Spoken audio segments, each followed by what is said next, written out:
by the court. It was not just given in isolation.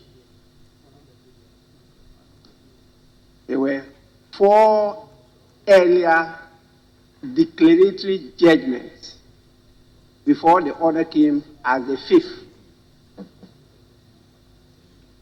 If you read the judgment, and those earlier declaratory judgments stated that the election of the member was unconstitutional. The reasons for that were stated. And as a result of that, it was null and void and of no effect. Before the order came, that we should expunge.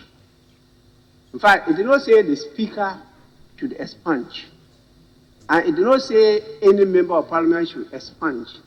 And it did not also say the clerk should expunge. It says the institution called parliament. That's straight from the Supreme Court. So that institution must carry out the order. The only way the institution can carry out the order is for the institution to reason together.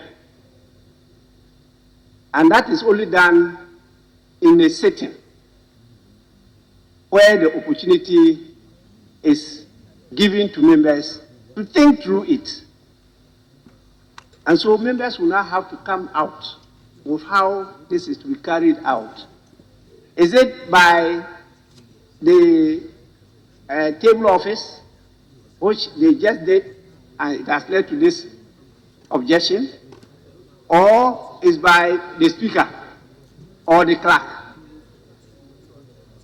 or all of us? The speaker should give the directive. I don't want to assume powers that are not clearly spelled out in any law. I will not dictate. Where? No. If it's unclear, it's not the speaker who dictates. So I did indicate, and I mentioned to some members of the court, the Supreme Court, that there's a need for clarification, because expunge doesn't mean delete. Expunge doesn't mean delete. And that necessarily mean remove. Expunge means, my understanding of the word expunge, means something exists on record and it has to be erased. Now, they said name. And don't forget the earlier declaratory judgment talking about unconstitutional, null and void, and of no effect.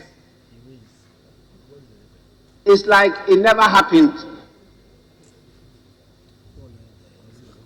And if it never happened, and that name has appeared throughout all our records up to the day the order was given, what happens to it? It means we have to go back to delete the name from all the records, or what? I mean, these are genuine issues, and it's not for us. It's not for us to decide on what to do, because don't forget, as is clearly stated, the honorable member drew our attention to Article 2, 3, and 4. The consequences of failure to carry out the order to its fullest effect. But the fourth, that is 2.4, refers to personalities or office holders. That is president or the vice president.